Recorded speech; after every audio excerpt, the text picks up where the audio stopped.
do you spend more time around your team and your room because you're a former player? Do you stay away? Like why do you have such a good grasp of it, you think? Because there's plenty of other GMs that are former players that don't necessarily have that same feel or grasp. You know what? Well, I appreciate that. Yeah, I'm around our team quite a bit. And, I've said this before, I can't not be myself. And I like being around the guys. I like having the feel of the room. I think it's really important.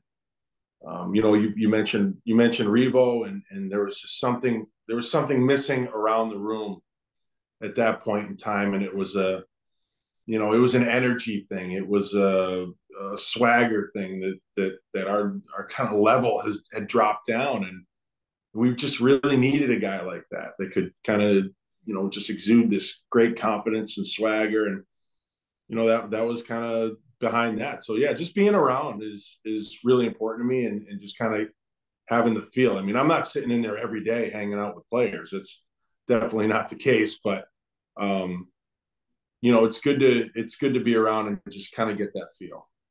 Is there a fine line of being around too much? Yeah. Oh, definitely. Definitely. And I have my times too where, I'll show up and people will say, "Where have you been?" And, haven't seen you for a couple of weeks. There's I go out and scout still, and, go to the World Juniors and things like that. And, it's good for me to take a break too, because, I learned early on that if you watch your team play too much, you either fall in love with them too much or you hate them too much. So you need a little break, Yeah, and they need a break too. They don't need me hanging around all the time either. So it's good for me to take a break.